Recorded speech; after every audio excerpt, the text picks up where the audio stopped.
E aí, pessoal do canal, tudo certo? Pessoal, sejam bem-vindos ao nosso Café com Fertilidade, que é o nosso quadro aqui do canal. Hoje a gente responde as perguntas que vocês mandaram para a gente lá no Insta e no YouTube. Então a gente separou algumas perguntas para conversar com vocês. Então pega um café, relaxa.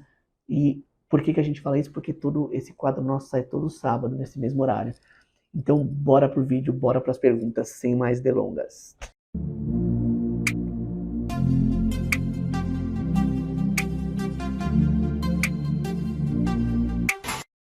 Pessoal, vamos lá, algumas perguntas interessantes. A primeira é da Daniele Marinho.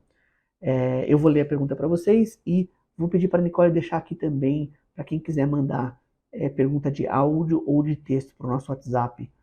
Tem um número aqui para vocês mandarem, beleza? Que a gente pega aqui e responde. Bora lá. Doutor, é verdade que quem tem SOP, os óvulos costumam ser uma baixa qualidade?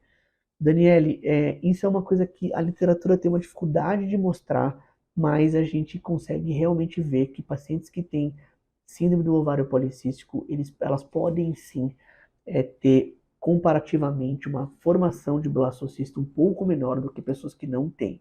Então, para colocar todo mundo na mesma página, síndrome de ovário policístico, ela é uma síndrome de uma disfunção ovulatória, é uma endocrinopatia ovariana, o ovário ele basicamente muda um pouco a capacidade ali das enzimas funcionarem no P450, tem uma série de explicações ali para o FSH não agir de forma adequada e a paciente basicamente não consegue recrutar folículo para ter um folículo dominante e ovular.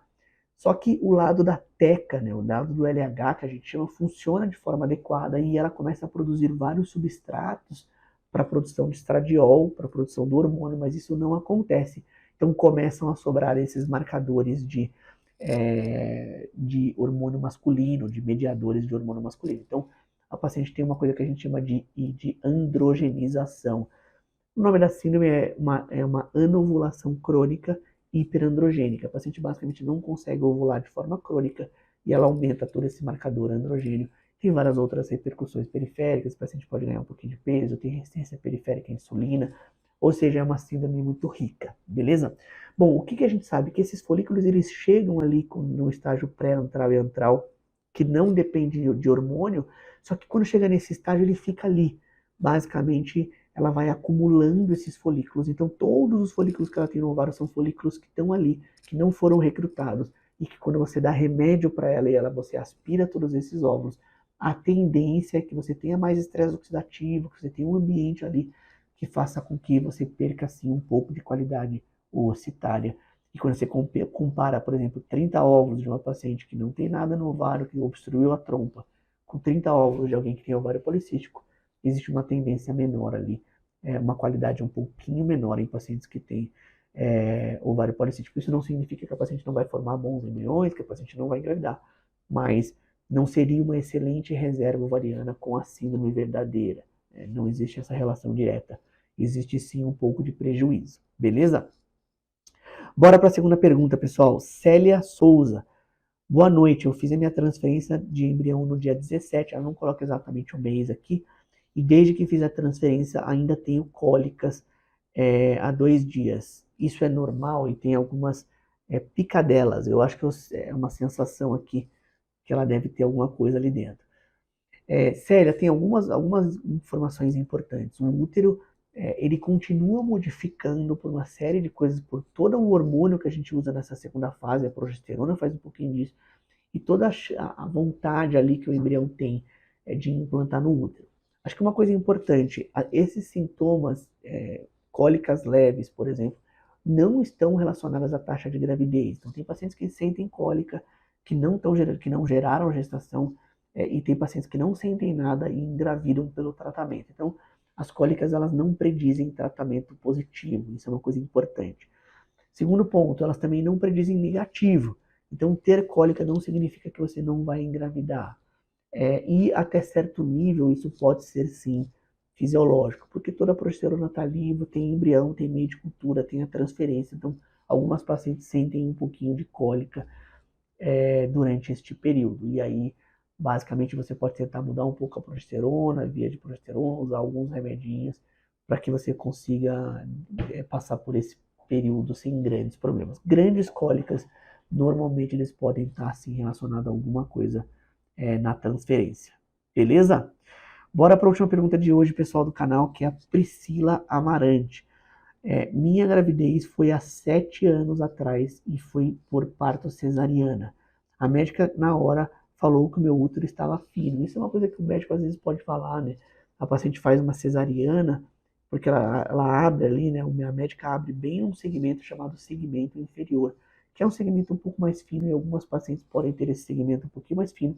Normalmente, quando as pacientes fizeram várias cesáreas no mesmo lugar. Aqui a Priscila não falou exatamente quantas cesáreas. Eu estou há 3 anos tentando engravidar. Será que é por isso que eu não estou conseguindo engravidar? Priscila, tem duas coisas importantes. A primeira coisa existe um problema no útero que pode sim estar relacionado a isso, chamado de istimocele. Então, o útero, quando a paciente, a médica faz uma cesárea por alguns motivos, por exemplo, cicatrização, assim por diante, essa cesárea não fecha de forma adequada e forma um caminho ali, como se fosse um saquinho que acumula líquido ali dentro. E esse sim é uma causa de dificuldade para engravidar, beleza? Então precisa fazer o diagnóstico de istimocele no seu caso, e normalmente a istimocele pode estar sim relacionado à pós-cesariana, tá bom? Eu não excluiria outras causas, eu acho que você precisa pesquisar outras causas, mas principalmente no seu caso aqui, cesariana, 7 anos, tempo de tentativa.